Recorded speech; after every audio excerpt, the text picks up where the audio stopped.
Hello students, today we are start our fifth chapter of accountancy and chapter name is accounting equation. So students हम अपना fourth chapter जो है basis of accounting वो इस chapter के बाद देख लेंगे. काफ़ी शॉर्ट चैप्टर है फोर्थ चैप्टर, सिर्फ एक लेक्चर का चैप्टर ही है, इसलिए हम पहले देखते हैं chapter number 5 accounting equation. So what is accounting equation?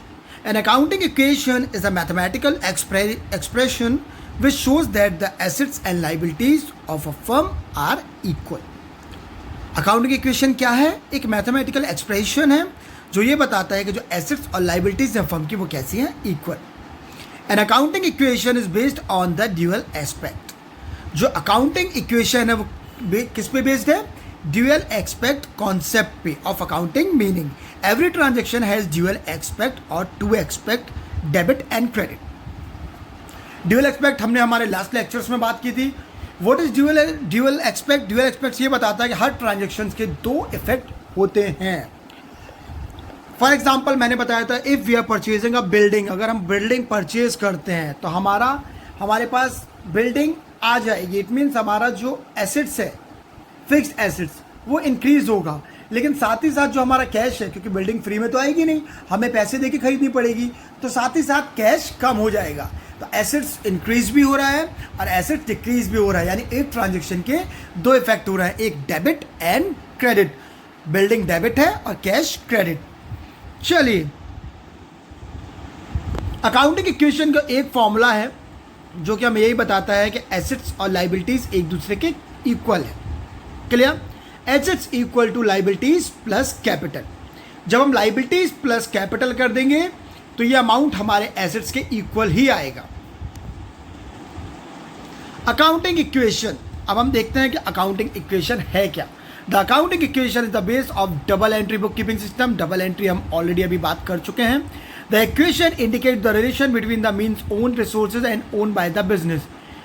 अब इसमें हम रिसोर्सेज ओन देखते हैं और ओन बाय द बिजनेस देखते हैं. इससे अभी हम इन डिटेल बात करेंगे. फॉर्मूला इसका आपको बता ही दिया गया है. जो हमारा अकाउंटिंग इक्वेशन का फॉर्मूला है वो assets equal to liabilities plus capital. चलिए, बार बार हम बात कर रहे हैं एसेट्स लाइबिलिटी. उससे पहले हमें एक बार देखना पड़ेगा बैलेंस शीट, क्योंकि बैलेंस शीट के अंडर ही हमारा एसेट्स और लाइबिलिटीज आता है. तो अब हम बात करते हैं हमारे बैलेंस शीट की. तो बैलेंस शीट क्या है? Balance sheet is a one statement. क्या होता है? जो बैलेंस शीट है वो होता है स्टेटमेंट. हाँ, बैलेंस शीट एक स्टेटमेंट है, एक अकाउंट नहीं है. अकाउंट और स्टेटमेंट दो डिफरेंट चीज़ें होती हैं. ठीक है? तो जो बैलेंस शीट है वो एक स्टेटमेंट है जो हमें हमारे बिजनेस की लाइबिलिटीज और एसेट्स की एक्चुअल पोजीशन बताता है. ठीक है? हम अभी तक पढ़ते आ रहे हैं कि जो हमारा अकाउंटिंग इक्वेशन है वो हमें ये बताता है कि assets equal to liabilities plus capital. क्या बताता है? Assets equal to liabilities plus capital. So students, क्या होता है? जो हमारी लाइबिलिटीज होती हैं, लाइबिलिटीज में हम देखते हैं कैपिटल और हमारी other liabilities.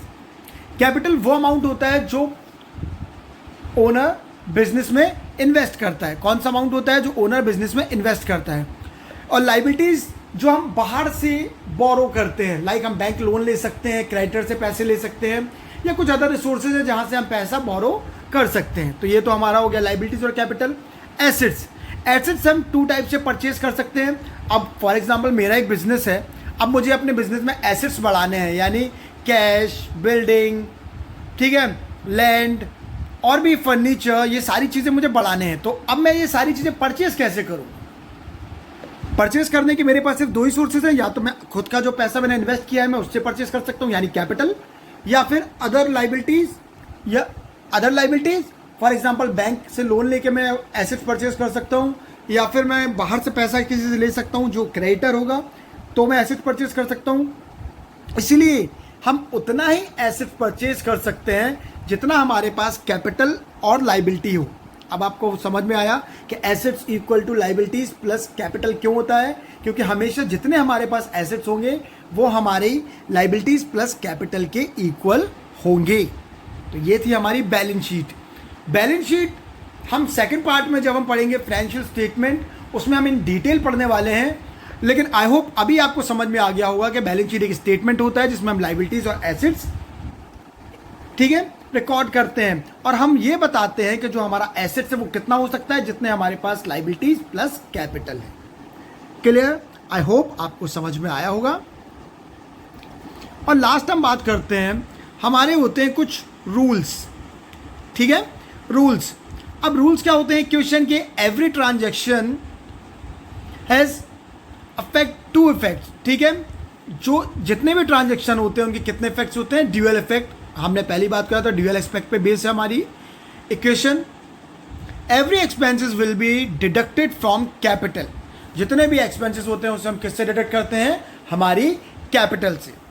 Every income will be added to capital, expenses हम कैपिटल से माइनस करते हैं और जितनी भी इनकम्स होती हैं उन्हें हम कैपिटल में प्लस कर देते हैं। Last but not least, equation should always be matched, हमारी इक्वेशन हमेशा मैच होनी चाहिए। It means assets equal to liabilities plus capital हमेशा इक्वल होना चाहिए।